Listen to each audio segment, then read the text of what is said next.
report until then. Everybody turn your phones on silent. It's like a meeting. Inevitably, one person doesn't. Yeah, right? Always. You can crank that, man, while we're rolling there. There we go. Yeah, dude. I mean, if we're going to give people a headache, we might as well do it right? I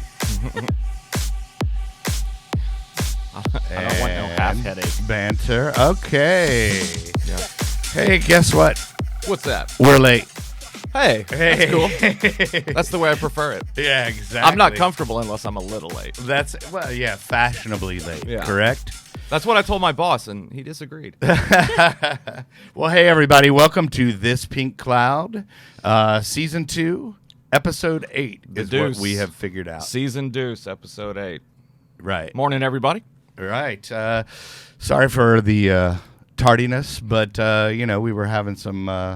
it was actually all Nolan's fault because... I'll eat this one. Why not? Yeah. Because it's always Nolan's fault, What right? had happened was a cat was in a tree. Yeah. And I was helping, and there was a baby and a fire. And then a fire, yeah, of Yeah. course. There was a There's lot always going got to on be a this morning. fire It was- and a big car pile up. And It's a lack long of story. gas Yeah, but and- all you really need to know is that I'm the hero. Yeah, and that you're And I got here it, yeah. and everybody's And safe. I'm okay. And Everybody's everyone's safe, safe. right? Thank you. He said, I'm safe. He's like everyone. He's thinking about Yeah, himself. he's Yeah. like, He's like, I'm fine. I'm Well, here. the people aren't concerned about everyone else.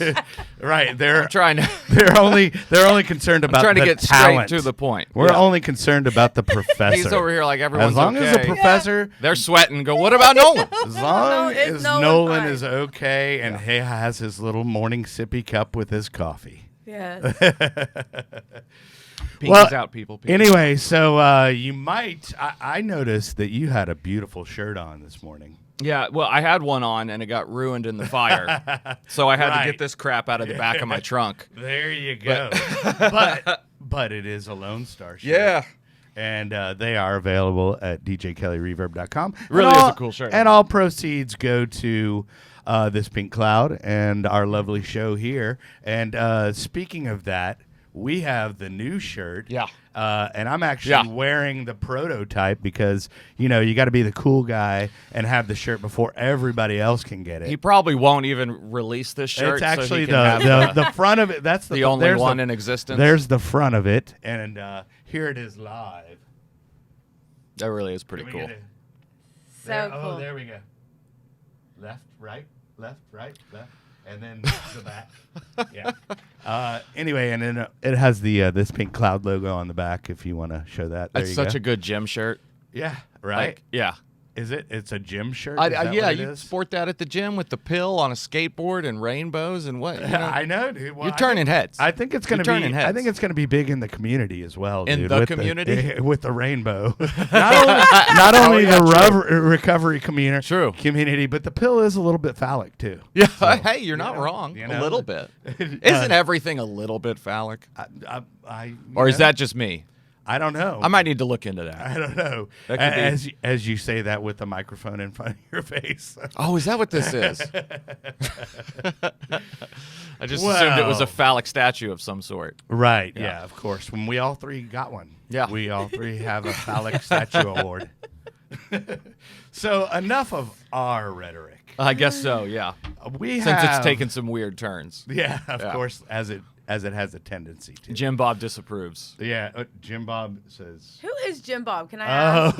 Oh. You can ask. You can ask, but you won't know the Jim Bob until you experience the Jim Bob. Okay. No. Jim Bob is a guy that went to Summer Sky. Yeah. And he was actually after our class. after our class, our graduating graduating class, but then we got to be friends with him on IOP via Zoom. And he's just turned into my little higher power here. Yeah. He had a bobblehead, and I was like, well, I have to have one. Yeah. And he's he's a Texas gentleman. Yes. Very Southern guy.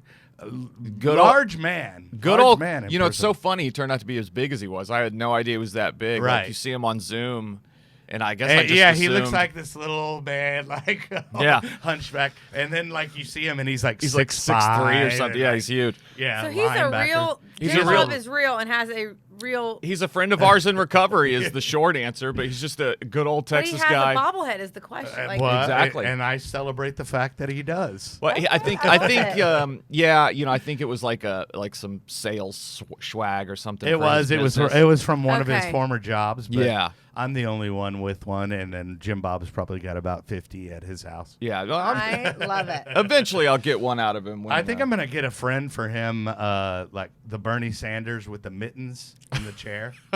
I think that's gonna be next. Wow. Yeah, or get you a Scott Love it. Kelly one. Yeah, well, dude, Scott Kelly, that would be good. You Yeah. gotta- yeah. Anybody out there with macrame and who knows who Scott Kelly is? There's that would somebody be on good. Etsy that can make one. Right. Well, hey, while we're here, let's go ahead and plug. While we're talking Hey, about Summer Sky indeed. and all that good stuff, we might as well plug our sponsor, which is Summer Sky. Yeah, this mysterious place we were talking about. Right. It's where Nolan and I met Where we met, where we got sober, and fell in love. Wow. Wow. What's this a coming out party? I didn't know we were at that level, Well, but I didn't know I was invited to There the you coming go. out I've felt party. it for a while, Right. and the tension needed to be. Anyways, yeah, it's a treatment center in Stephenville, Texas. Right. Inpatient treatment And center. then the address is right up there. Yep. www.summersky.us for the website. Phone number's up there too. And talk to Pat or Pat, or also known as Keisha. Patsy, or Keisha in admissions. But yeah, varying terms. I mean, they'll just work with you on anything, man. All they Yeah. want to do is help. Yeah. So, Good people, good place. You need a place to go, like a lot of us do, to get sober. Give them a call. Cool. And speaking Sweet. of that, our guest here. Who is this? Oh, we do have a guest. Yeah, exactly. It is the one, the only Anika Cooper, and she is with Simply Grace House. If you don't know who she is, You about to find out. you're about to find out. You gonna learn Exactly. Yes, You gonna learn let's today. So basically, Anika, just in a nutshell, so you don't have to watch the rest of the episode.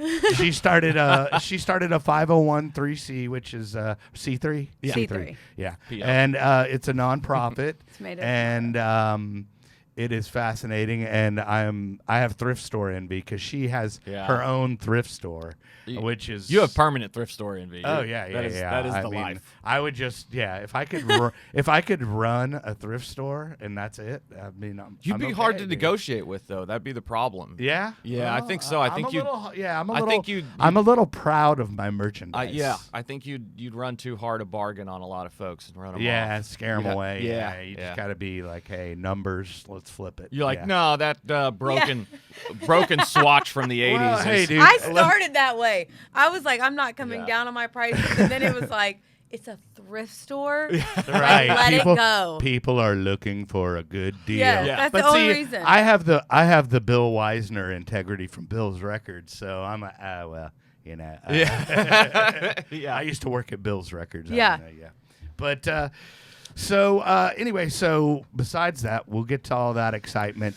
But Anika is here, and she is going to be our first two-parter. Dude, two-parter. Wow. That is correct. Well, you've got a lot of fascinating stuff to talk about. Yeah. But I guess we can start off by just letting the folks know about you and your story. Like, I mean, basically where you went off the rails and when, you started to find recovery or what method you took.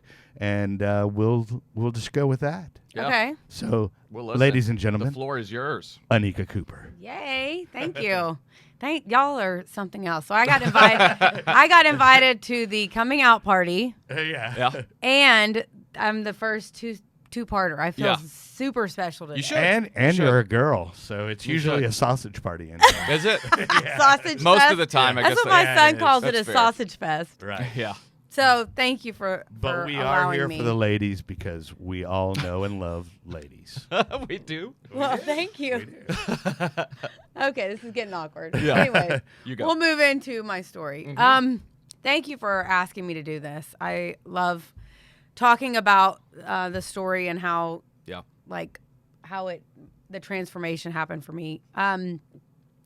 I mean, the story of the drugs and alcohol is kind of the same as most people's, but Sure.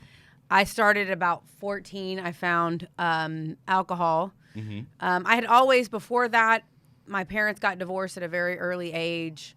I always felt very uncomfortable in my own skin. I needed something outside of me to change the way that I felt. Sure. Whether that be, I didn't realize it at the time, but I had addictive personality way before I picked up alcohol or drugs. Mm-hmm. I was doing, I would eat in excess. I would drink Dr. Pepper in excess, which doesn't sound like a big deal, but everything Sure. made me feel different. Like Yeah. I needed something to make me feel different. So were you more than 2, 4, and 10?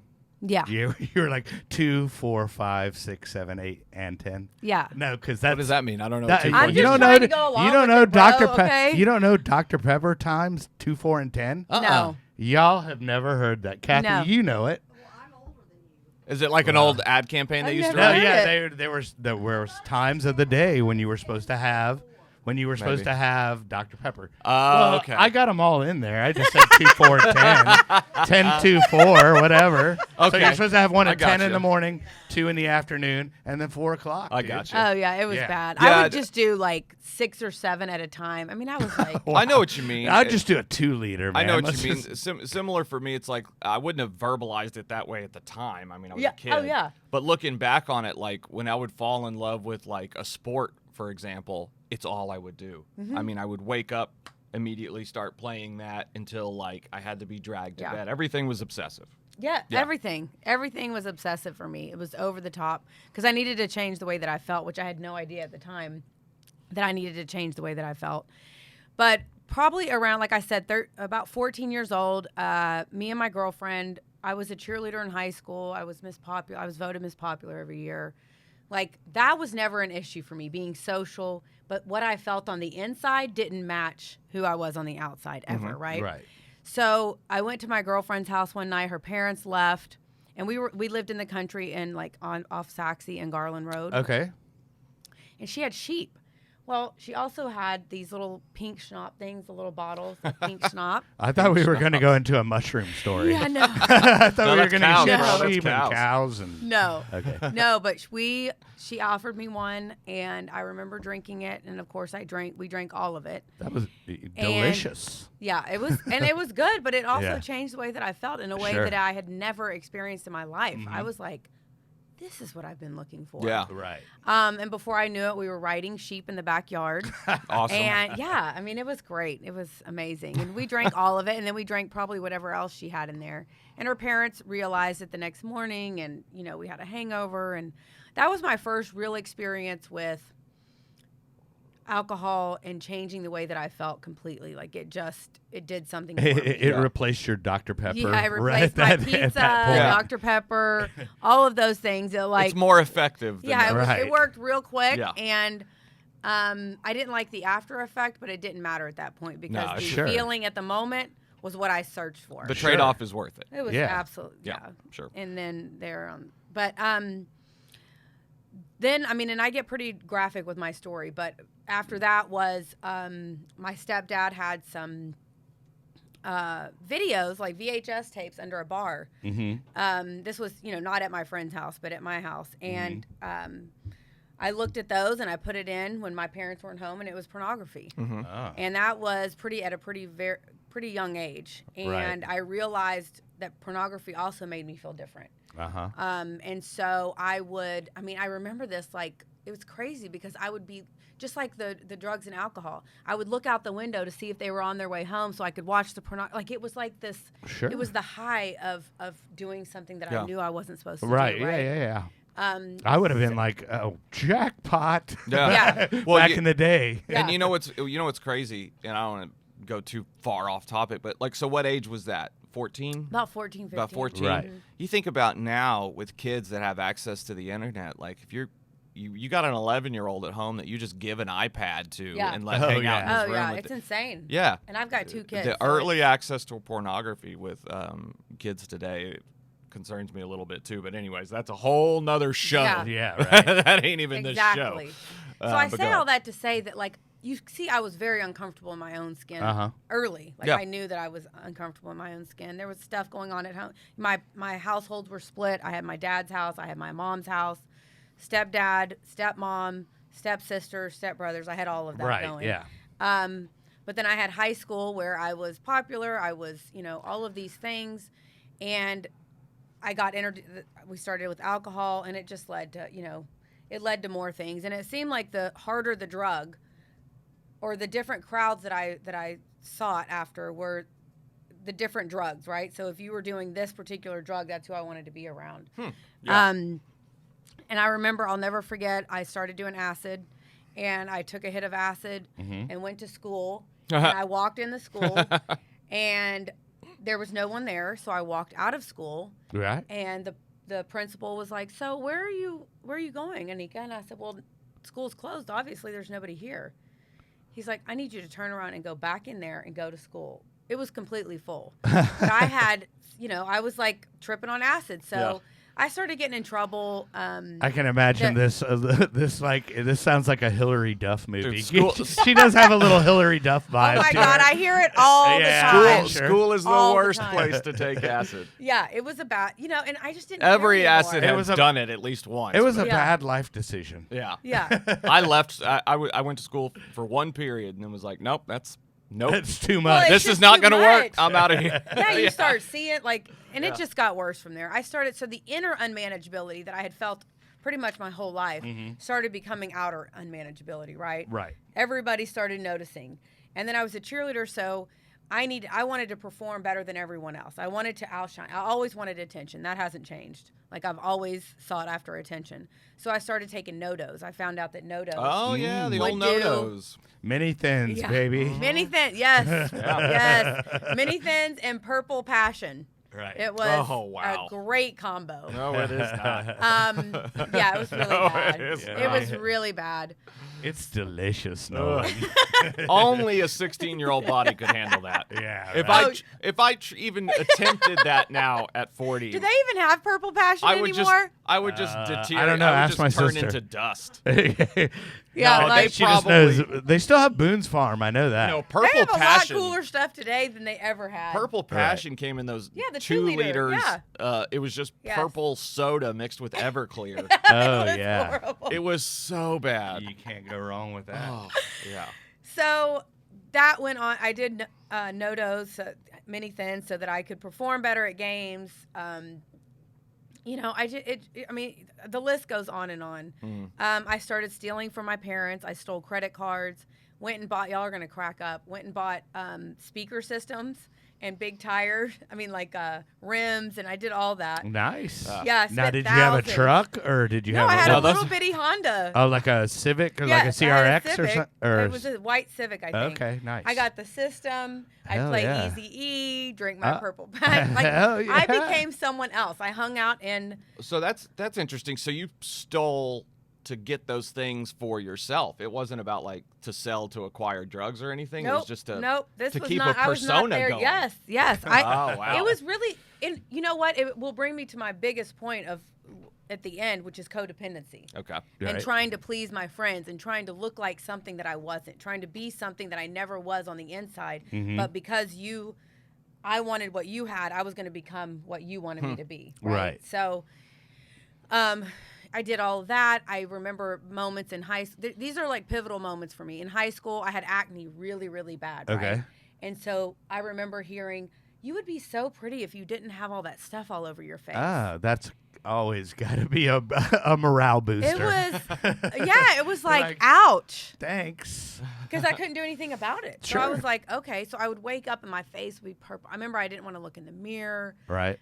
There was just a lot of things that I remember that I didn't realize were traumatizing for me at the moment. Sure. Some people might not have ever taken that as traumatizing. Well, and no, go, I mean, that's just traumatizing as a kid to have acne. I mean, that's Yeah. It just is. period. Well, yeah. and that weird, part of your life where you're so uncomfortable in your own skin, that Yeah. teenage part of your life. Yeah, it's weird. You latch onto these one person told you that one time. I or heard whatever, it and you just- loud and clear. Oh, yeah, latched yeah, onto it. yeah. You latched on and then you just had that replay in your head. Every day you woke up and Yeah. you just Oh, had to yeah. deal with that. Yeah. Yeah. Well, then, growing up, it was about my looks and what did I do? And it was Sure. all about what did I do, right? So even, as much as my mom helped me it was like, oh, your hair, you need to fix your hair. You need to do this. Like, it was always about you really didn't have to have worthy. You didn't have to be worthy on the inside as long as you looked the part. As long as you were a presentable cheerleader. and Yeah, so I never really I never really had to worry about that part of it, Right. right? So it was just a lot. How good of a student were you? C. I was absolutely a C student. Cool. Yeah, it was. Right. It was. I didn't know if you nothing were one of extra. those people that could just be a total F up and then just It goes one or the other, one No. or two ways. Yeah. Right. No, I absolutely was a C in high school. But then when I went to college after getting sober, Right. I graduated summa cum laude. Oh, So nice. it was like, I was reading sobriety does something to you. I don't know. know. So- Clears up a few things. Gives yeah. those Yeah. brain cells a chance to breathe, Sure. maybe. Yeah. So Change there the was- priorities a little bit. Yeah. So there was a lot of different things that happened. I barely graduated high school. I mean, barely. Did you do the work program too? Like towards the end? No. I did that because like No, I I was was like using, I so- could go AP or do the work program. I The was like, work program. I'll go work program. No, I didn't work. No, working was not something I was interested in. Right. Yeah. So I was interested in Purple Drink and listening to Easy E. Easy E with my music, like the thing vibrating, right? Right. And being let me tell you. So this started in high school. I started hanging out with a gang over in Garland, and I didn't look like anybody that I was hanging out with, so I stuck out like a sore thumb. Sure. Right. And I would be drunk in their little neighborhood, and the police would drive by and be like, "Oh my God, Anika again." So I have several PIs. I was in jail all the Yeah. time. I just didn't look like, I wanted to fit in somewhere, and I just couldn't figure it out, right? Sure. I was never comfortable in my own skin. Well, I did all kinds of drugs and alcohol in high school. I barely graduated. Well, when I got out of high school, I started dating this guy. I did start working out of high Okay. school. And Were you working at Express? nope, I was working at a car dealership. I was always Oh. the front desk person. Oh, okay. wherever got I you. worked. So I worked at a car dealership, and I met a guy, and I was already into drugs and alcohol, but I started noticing that and I tried to go to college right away. I went Sure. to a community college. A little. Did That it Richland totally or where'd got- you go? I went to Eastfield. Oh, Eastfield. Yeah, Okay. or El Centro. I'm sorry, El Centro. El Centro. Okay. And that lasted about a month because Right. it got in the way of my using. Sure, of course. And And so- nobody was holding you accountable for going to the No, classes. I no. discovered that as well. I was like, Yeah, no. It's really a wait, flaw in the college you, system. you don't Yeah, have, right, you like- don't. Oh, you mean you don't have to show up? You Yeah. mean they don't call your parents? No, they already got was your like, money. They're Yeah, good. right. Yeah. I was like, cool. No. So when I graduated, I started working. I quickly stopped going to college, and I started working at this car dealership where I met a guy who, he started taking my car and being gone for like several days at a time, and I was like, what is happening That's here? not I thought sketch. he was I thought he was just maybe cheating, or just I didn't know what was Maybe going on. cheating, just Yeah. something honest, like maybe Yeah, cheating. yeah, maybe- right. Like, it's not really that big of a deal. Sure. Well, then I started noticing his mouth move. Like, I just started noticing some things, and come to find out he was smoking crack.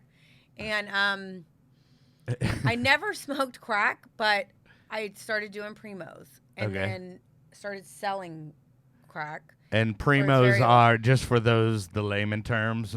Oh, sorry. No, Would go you ahead. like to jump in, Nolan? No, or- this is her story. She Go can ahead. define So, the primos. primo. primo is heroin. I mean, not heroin. It's crack and marijuana, and I would smoke it because I didn't like the way that his mouth moved. So I was like, yeah, I don't want to. Like, he would do this whole thing smoking regular crack. So Right. I was going to dumb it down a little bit and do primos. Just so I didn't get the Yeah. mouth And, ticks. and you know what? It's the same thing, but you Yeah. can tell yourself it's different because primos are like in rap songs. Yeah. And you know that's Well, it didn't different. hit as hard. I'm smoking primos instead of I'm smoking crack. Yeah. So- Yeah. But Sure. yeah, you're just putting it So- in marijuana. Yeah, exactly. So that was happening. I started, and it all, like, when I look back, guys, I mean, after being sober for a very long time, looking back, it was all based on my codependency, like selling crack, like driving around with trunkfuls of crack, taking it to all these sketch neighborhoods. It was all to please somebody. Mm-hmm. Right? It wasn't. Sure. It was all to make somebody else happy and like me. Like, just like me. Just Yeah, love yeah, me. yeah, Just yeah. love me, right? Sure. So I started doing that.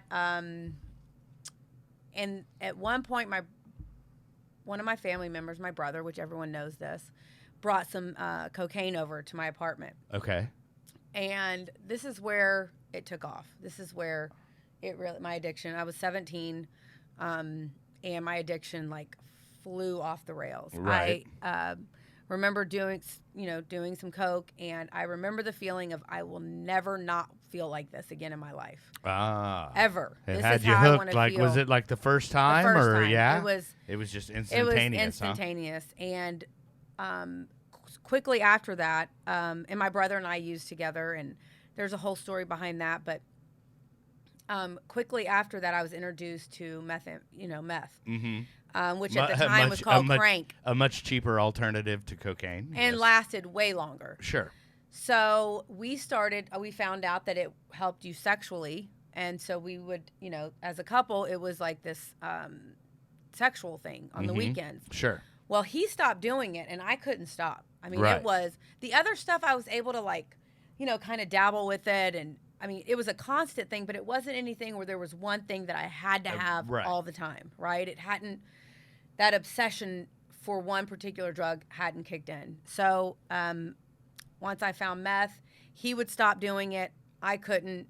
Every job I had, I lost. I remember this is where it started, getting to the point where it was bad. I would have envelopes where I would put some of my money from my paycheck in that envelope and be like, we have to pay bills with this money. Right. We have to. Before, I would go get some meth, and before I knew, not even 12 hours later, I was going into that envelope, your envelope, his envelope, their stuff, yours. But hey, at least you were organized about it. Yeah. You had envelopes. I'm not and that's the thing is I'm like the least organized person in the world. Right. So people that know me are like, you were trying to be organized with it? Well, right. And it's so crazy because at the time when you're making that envelope and setting that money aside, you 100% believe You believe this with all is your for heart. bills. I'm not touching this. Not touching it. And I don't care how many times you go and back into that envelope and get the money out. It could be 100, 500 times. Every time when you make that envelope, you believe you're not going to mess with it. It's the delusion behind addiction is so Right. crazy. It is insane. Yeah. And it Well, didn't- but I also thought you had your thriving side business going on, selling crack out of your trunk. I didn't make any money. Oh, I told you it was for someone else. It was just enough. It was to provide what we needed. Sure. And I didn't make any money. I totally everything that I did. And as you my didn't story listen to progresses. Eazy-E then. No, when he I was said, not Don't listening. get high on your own supply. Yeah, no. Yeah, it's actually harder to make money selling drugs than you think. Yeah. It really Yeah, is. I had zero desire for to make one, the money. it helps to not be an addict. Right. Like if you're an addict, I don't think You're done. you're going to make any money. Yeah. I guess it beats the alternative at the time of, selling my body for it, right? Sure, So yeah. it worked out, and I was, it just was, I look back and it was only by the grace of God, seriously, that I'm even alive. But anyways, so the meth, I started doing the envelope thing. That was a big thing for me. And then I was like, okay, so it was only on Fridays and Saturdays for a while. Fridays, we would do them, and then it would last, Well, then I was like, okay, this is not working because I'm doing it all the way until Tuesday and Wednesday and Thursday. So what I'm going to do is we're only going to do Saturday nights. It never, ever worked. And I remember by the end of the meth use, I had zero furniture in my apartment. Boyfriend got kicked out because I needed to move my supplier in. We had the door was off the hinges because we would lock ourselves out. It was just the thought of it and even talking about it, Yeah. it's very emotional. Yeah, for me because sure. It was such a dark, dark, dark place. And I remember, we would be out in the pool at in these apartments. It was these apartments off La Prada Lane in Garland, off 635 with the big windows. I remember. I would sit on the sidewalk, the curb, for hours, y'all. Hours watching cars go on 635, right? And I would see people with their little briefcases. They were so cute, leaving at 6 a.m., going to do this thing that I just didn't understand. It was light outside. I hated the light. Yeah. When it went from the dark to the light, it was like this impending doom feeling. It was like the roach you need to crawl back under. It was Yeah, kind of. Yeah. That's how you feel. Yeah. And the girl who would supply me, she moved in and she started, like, she had been doing it for a lot longer, so she could eat while she was using meth. I couldn't eat. Wow. But she would also be able to talk to people on it. And which for me, I don't want to talk to anybody. I don't want to talk about real life, like, let's party, let's do all that. Sure. But she would call her mom every time we had just gotten high, and she would call her mom. I was like, and like, looking back, I realized, like, I was using to escape all reality. Mm-hmm. All reality. Sure. Don't talk about your mother. Don't talk about, like, real life stuff. So eventually I just started getting high by myself. I was like, I can't, yeah. you know, but I would let the people come over because they had the drugs. They had the drugs, right? And I didn't want to have to do anything to get the drugs. So I didn't work. And the crowds completely changed, right? The people I hung out with. The people that I hung out with you did not have jobs. Right. Like, we literally just used. Your job was My job was crack. to use meth. Yeah. Well, it was meth. Yeah. And so the meth use got to the point where one of my turning points was my grandmother came over for my birthday. And I wouldn't really let my family come over because I just didn't want to deal with it. And I mean, I was the shell of a human being. I, like, literally had nothing on the inside. I was just doing, but I thought let me just throw this out there. I thought I looked amazing at 85 pounds. I thought 85 pounds, I'm killing it. Short, I had holes in my skin, holes in my arm. I mean, I had holes because there were bugs all over me. I had to get them out. We could spend time talking about that. That is a lot of times in recovery, they talk about the men stick with the men and the women stick with the women. And that is a big reason why. There's this crazy delusion in, females, especially stimulants, that, when they get down to that crazy low weight, they look great. Yeah. And then when they get sober, obviously you're not going to stay at 85 pounds because your body's not supposed to be there. And then they start the eating disorder. And they start eating disorders or relapsing and things like that. Like, I'm 110 pounds, I'm fat. Oh, yeah. It's a bad deal. It's a it's a bad deal. It gets but I really thought I looked good, and so I also thought I was a newscaster, just to throw that back then. So I would walk around with a fake microphone as we were getting high, and I would talk about the weather, and I would talk about what's going on. Yes, dude. And my friends are like, "What in the world?" I mean, and there were people following me. There were, in my mind, there were cops everywhere the shadow following people, me. or no cops. Okay, cops. Okay. And I came to find out, like, about 10 years after I got sober, I found out that everybody in my apartment, the week after my whole story turned around, we did get raided. Oh, wow. And we got in a lot of trouble. Yeah, it was, I'm telling you. So my grandmother wanted to take me to dinner for my birthday. I had no time to go to dinner, so I allowed her to take me to Burger King. And a pivotal moment for me was my 75-year-old grandmother having to walk me up the stairs because I was so weak. And so, and I had to hurry her up. I'm like, hurry. And this is a woman, y'all, who was my life. It's who Simply Grace is named after. She was my life, but I cut her off. I was like, I had no humanity anymore. I was an animal, Right. I was literally an animal.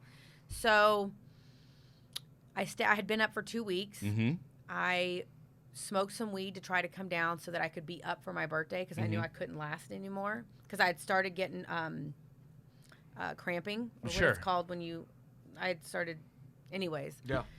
So I smoked some weed, passed out in the bathroom. I had locked the door. They had to break the door down. My supplier had broken the door down, and when I woke up on my birthday, or the day before my birthday. What birthday was this? August 7th. My 19th birthday. Oh, 19th. Yeah, it was my 19th birthday, and I woke up and asked him to give me more after I had passed out and almost died, and he's like, I can't. I can't do this anymore. And so my car that I had, this is funny because the car that I had didn't start anymore unless it was an automatic. I mean, it was a stick shift. Oh, unless so you I had pushed to roll it. it. Yeah, down. yeah. So I'm like 85 pounds rolling this thing down because I needed to get to my grandmother's because that was my safe haven. Using the Flintstones. The Flintstones. I was like this, like trying to get it.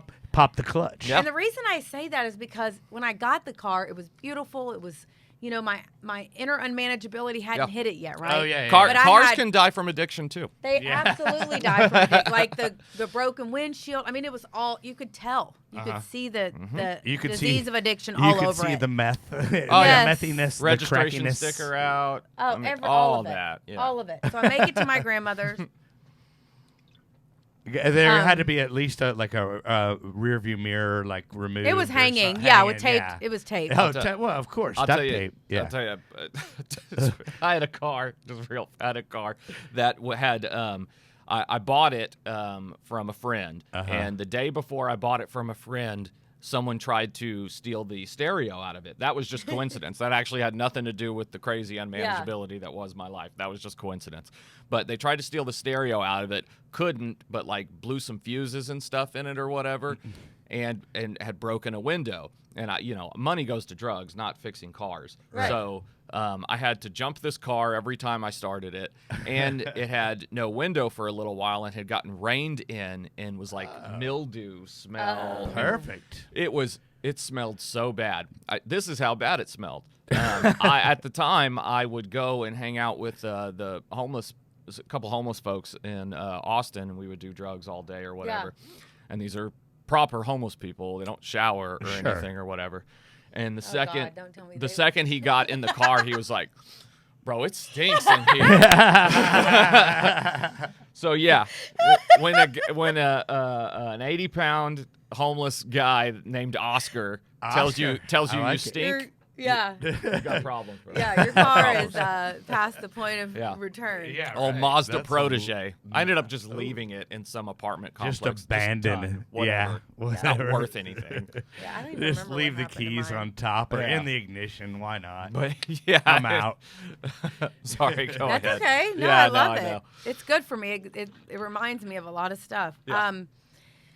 So I went to Grandma's house to get revived or whatever, take a quick shower, go back to doing what I was doing, which now is it was my very first Simply Grace house. So the place where I found refuge is the same place that Awesome. a lot of the women wow. Simply Grace. So you actually purchased your grandmother's house, or? It's a long story. No, I lease it from my dad. Okay. It's a long. Gotcha. I didn't even know that was the house I was going to use when I opened Simply Grace. I had no idea. It took a year and a half later. So I went to my grandmother's house to get some rest. They asked me if I wanted food, blah, blah, blah. So I did that. Yeah. And my mom called me during that time and said, "Do you want to go eat or shopping for your birthday?" Because they knew that was the only way that I was going to be willing to Yeah, they got to hang give out you with them. something. To Yeah, 'cause I was participate. bought Yeah, stuff, you had to. Yeah, it's messed you had up. to be bribed. It's messed up. But Yeah, of course. I got it. Yeah. I got So it. I said, "Okay, I'll go shopping with you, but before I go back to doing what I'm doing, I'll go shopping with you." So we go to eat at this Mexican restaurant off of Ferguson and 30. Uh-huh. Oh, yeah. And I forgot the name of it, but it was where my dad's landscaping company El was. Chico? No. It wasn't It It's was over by a my family grandmother's house. house. Yes, right over that's by where there. my grandmother and aunt live. Oh, really? Mhm. It's in Lake Highlands. Yeah. Yep, that's where I grew up. He's in I live in Highlands. Lake Highlands. Yeah. Yes, I love that area so much. That's where my first house is. So we went to go eat, and it was me and my mom and my stepdad, and we're talking, and I said, "Okay, let's go to the mall." So before I know it, we're pulling up, but it was a big building for sure, but it definitely was not a mall. It was Timberlawn Psychiatric Hospital down the street. The off old Samuel. switcheroo there. So I jumped out of the car like any normal person would do. It's time to run. Yeah, so I jumped out of the car as it was rolling, or as they were driving, and my stepdad went and picked me up like a little ant, like, "You're not going anywhere." Yeah. By Yeah, the way, like, 85 you're not- pound young lady. Yeah, we're not doing this. So I ended up, I said, "Okay, I'll go in and do the evaluation, but they're going to tell you that I clearly have no issues problems here. There's no I mean, maybe problem. I'm doing a little too much meth, but the marijuana and all, that's not a problem. Sure. The whole, the thing. And I believed it, y'all. I believed that with all my heart, that I did not have a problem. Mm-hmm. So I go in to do the whatever you want to call it, the assessment. And the sure enough, I evaluation. don't know how they figured out, or they came to this conclusion that I needed to stay and I had a problem, whatever. But they did, and I ended up being in there for a few days. The biggest part, you guys, which takes me back to my codependency, was that I had to leave boyfriend who I knew was going to cheat on me. He was in the world alone without me. Right.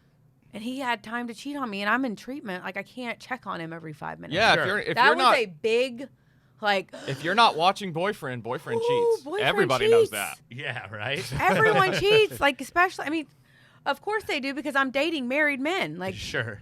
yeah, that makes sense. So, anyways, that was a big thing for me. A couple days into it, I, told my mom that I hated her. I said, I hate you. I think that you're the worst person in the world. And something that she said to me, I'll never forget, and I tell it every time I tell my story, is she said, I'd rather you hate me than to watch you die. And you're dying right now. Sure. And so thank God for that. I thank God for her strength every day. And that's why I tell people. You were still in just total denial. Oh, yeah, I didn't. Yeah, you were like, I don't have a problem.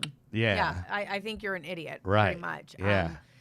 So that's why I tell people today, like, I'll have people call me and be like, well, they're not ready.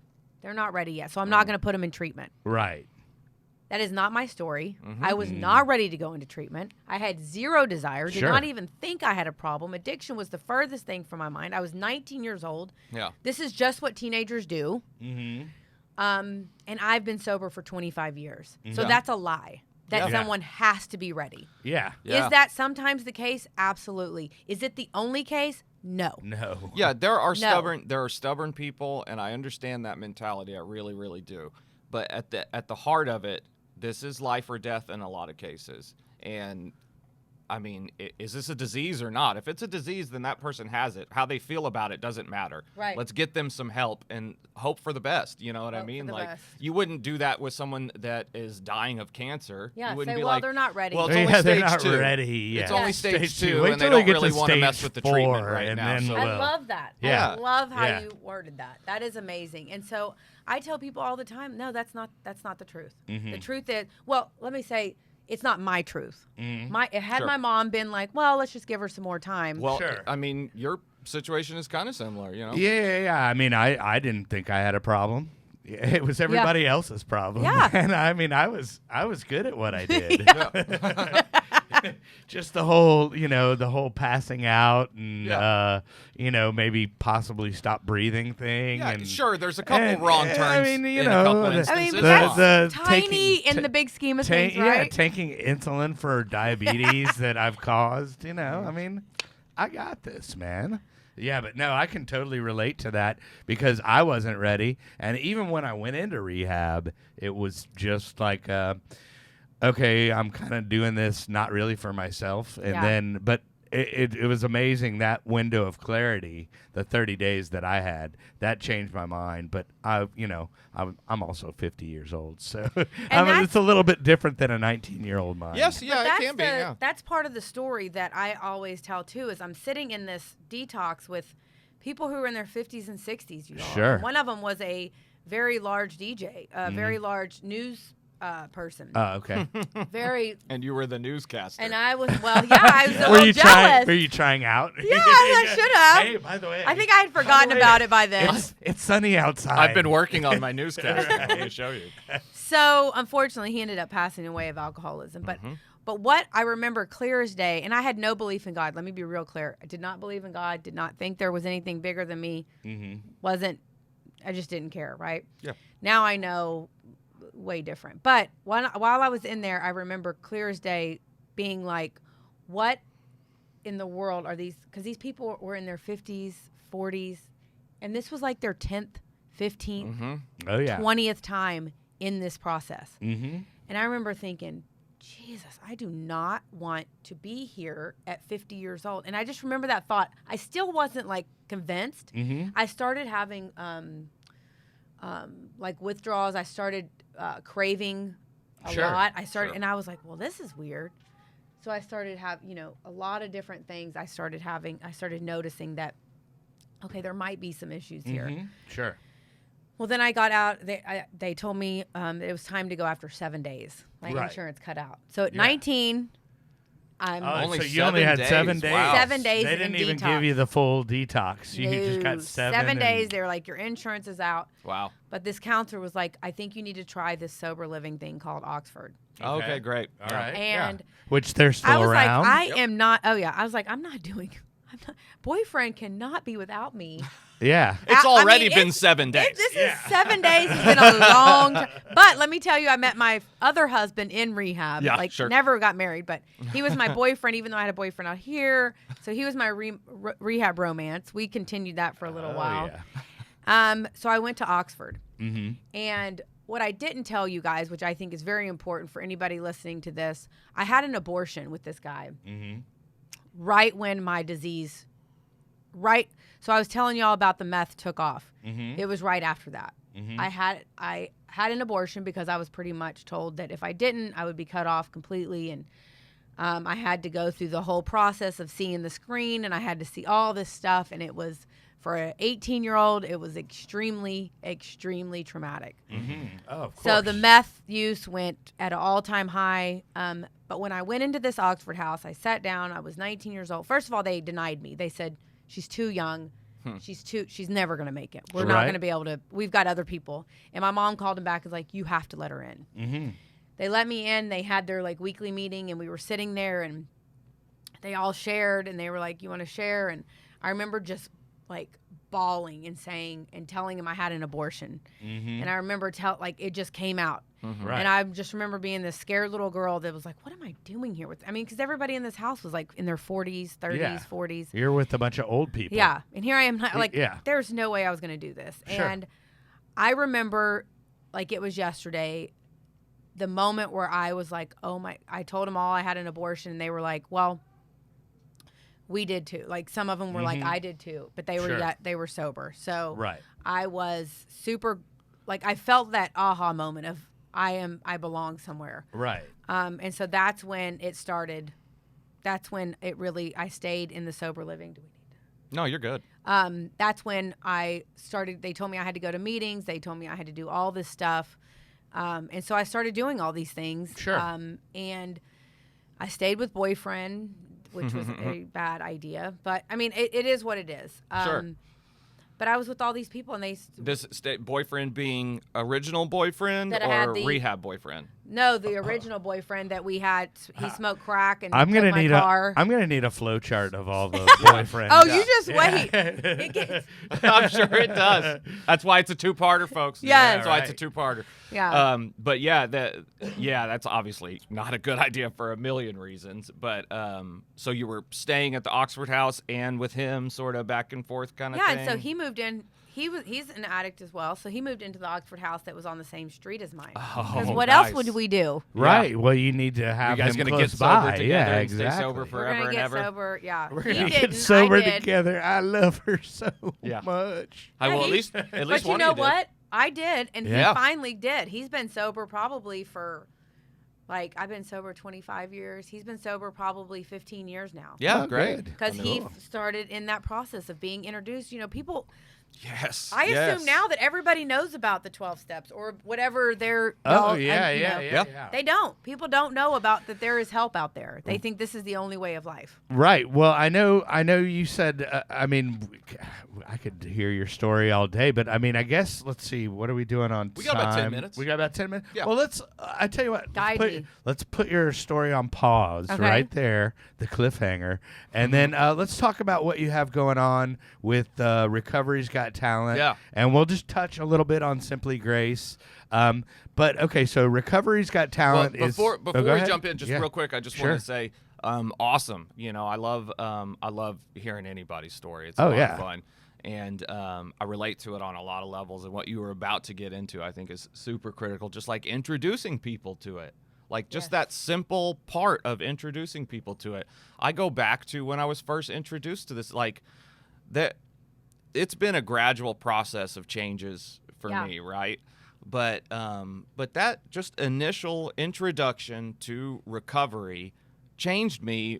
The longer that I'm alive, the more I realize how much it changed me right there. That initial just like attraction, and that's what it was. I was like, wow, there's another way to do this thing called life. Yeah. Other than like try and chase happiness and hold on to it as tight as I can, and then that's how I get okay. Yeah. Like, I think that was just the mentality I had forever, and I was introduced to another way, and I mean, everything's been different since then, but yeah, no matter what, whenever you're trying to help somebody, always understand you're at least planting a seed. Planting a seed. Yeah. Those things take root. The result is not yours. The result is not left up to you. Those things take root. But really, so thank you for sharing what you have. I can't wait to hear the second part of it, so I just wanted to say that. But Right. Thank you. And thank you for sharing that you have a stinky car. Or you had a stinky car Yeah, that a homeless I had a homeless stinky Mazda Protege that got left in. that a homeless man named Oscar Oscar did even not want felt, to go in. even Oscar, He felt violated by Dude. being in your presence. Yes. Oscar was like, ew. I was worse off than Oscar that day, and I knew it, and it was not a good feeling. Yeah. And I that car, love it. that car got left, and I left all my clothes in the trunk too, because I was just all your like, good cared all about your good clothes. clothes? all my cares clothes. about Period. clothes. Well, it was clear I was about to be homeless again Right. in a new city. Yeah. Awesome. And I just, all my clothes were in the trunk, and I wasn't gonna carry them around or anything. Sure. So I just whatever, dude. Lost the girlfriend. You didn't The do car the and the hold on, clothes you can didn't go with it. You I'm didn't gonna hold go- on. You didn't do the rehab suitcase, the trash bag. Oh, I've done that before The rehab too. suitcase. I've done, but no, not at the Yeah. time. Well, no. it's usually like for the girls that come in, they're just like little grocery bags. I don't Right. You think can have so. a whole trash bag. It's hard to remember. I might have done a trash bag of what I could, Right. but I don't think so, man. I think I just left it in that apartment complex and just walked away. And I walked a lot that night. That was a bad night. Yeah. But yeah, I just, that was whatever. I have no use for any of it. It's Okay. time to Well. just, Okay. yeah. I want to hear about that story too. Okay. But I One want to day. hear about because you were getting ready to really go deep. But Sure. I want to talk about it a little something. Let's talk about the positive. real stuff. Yeah. Yeah. So you have something called Recovery's Got Talent. Yes. That you do in conjunction or as a part of Simply Grace House, which is. Why don't you just tell them what Simply Grace is about? So Simply Grace is a nonprofit organization of sober living homes. We've got an intensive outpatient program. We have a thrift store. It's really a community, Kelly. Sure. It's like an entire community. But with Simply Grace, is somebody called and is looking for a high accountability sober living, Right. that's low cost. Then Simply Grace is a perfect fit. I believe in, and I'll tell y'all the whole story next time about spiritual, emotional, mental, and physical. Sure. Like being in sober living. There were some things about Oxford House that I felt like needed to be different. And so that's kind of where the concept of Simply Grace came from. Well, but I sure, wanted yeah. people to be able to afford it. So Right. like we're only $840 a month, Uh-huh. but we offer a lot of stuff, right? Sure. So we offer high accountability, high structure. Whereas what I'm doing, most places are charging at least $1,500 to $5,000. Sure. So I wanted people that only made minimum wage to be able to afford us. Oh, yeah. because that's the And that's people the without I wanted. insurance Yeah. and Yeah. fun stuff like that. I Yeah. think that's the spectrum. Yeah. Accountability and cost, right? Yeah. There are Yeah. high cost, low accountability joints if you just Yes. want a little break, Yeah. or whatever. Yeah. And Right. then, so, yeah, Well, I like and what you're so saying. we don't allow men in any of our homes because that was, Uh-huh. with me having codependency and love addiction. Sure. The boyfriends could spend the night at Oxford or they could come over and Oh, you yeah. got other girls wearing little tiny clothes Oh, yeah. around. And then all these Then- issues, you're then no it's longer a- safe, yeah. right? Yeah, You're yeah. not in a safe place. Sure. You feel like, oh God, do I come home? Somebody's creepy boyfriend is over there Yeah. macking Yeah. on you, dude. Yeah. Oh, Yeah, and then you and the girl Yeah. are fighting, whereas Yeah. y'all could have a spiritual experience together, Sure. but you can't because that blockage. y'all could have a of- sisterhood. Yeah. So it's so Simply Grace is basically high accountability, low cost for people coming out of treatment or with 7 days sober. I really don't do just the 7 days sober with no treatment if they're on shooting up heroin. That's a scary thing for me. It needs to be. But Sure. if they just call us and whether they've been to we're treatment always 20 times. we're always discriminated against. It's No, a you're scary. 100% right. I mean, it's a scary thing. There's a reason it has such a high relapse rate. Yeah. It's a very difficult And one it to deal goes with, and I'll tell you another thing it goes with, which is I'm about to bring on a whole nother level of codependency work at Simply Grace, is I'm telling you, when they've got a boyfriend that they've been shooting up dope with, and the boyfriend is anywhere near, they are back out shooting dope with the it's boyfriend. Trigger City. I'm Yeah. telling Trigger you, City. and it's not the same with alcohol. It's Yeah. not the Right. same. And I would love to say I'm not right, but I'm telling you, there's a difference. This is back of experience, not Yeah. just. Yeah, Right. this is, Read this yeah. in a I've been book. doing this 9 Yeah. years, so You didn't read this 10 in a years. book, all right?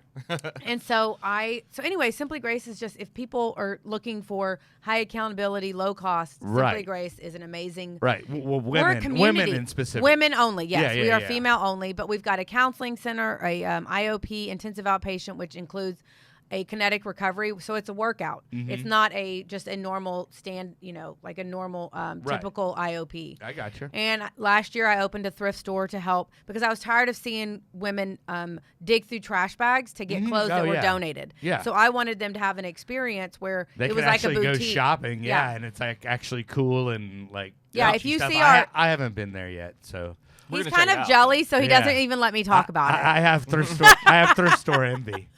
You definitely are a thrift store fanatic. Anytime I'm ever hanging out with Kelly, I have a problem. I have learned to take my own vehicle because what happens if I'm in Kelly's vehicle, we are stopping at a thrift store somewhere. It's automatically. You have to come to mine on Siri. Thrift store near me. And thrift it won't store be near me.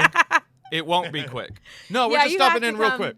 Yeah, you have to come check it out. So Simply Grace, I would say, is more of a community of women that are wanting to. Our tagline is empowering women to fulfill their purpose, right? Because once I found my purpose, life changed for me. Right. Life okay, really and we'll changed. get into that on the second episode. Awesome. But also, real quick, I wanted to bring up the Recovery's Got Talent. Let's talk about the show. So Recovery's Got Talent is the coolest. Lindsay Rail, who is with Grace Counseling, and I told her about an idea I had because there's so many talented women in Simply Grace. So Recovery's Got Talent is like America's Got Talent, but it's people only in recovery. Sure. They get to perform March 19th at a really beautiful venue, and people get to watch it. Where is that venue? Annette Strauss Square in downtown Dallas. Okay, yeah, and it's on Flora Street, right?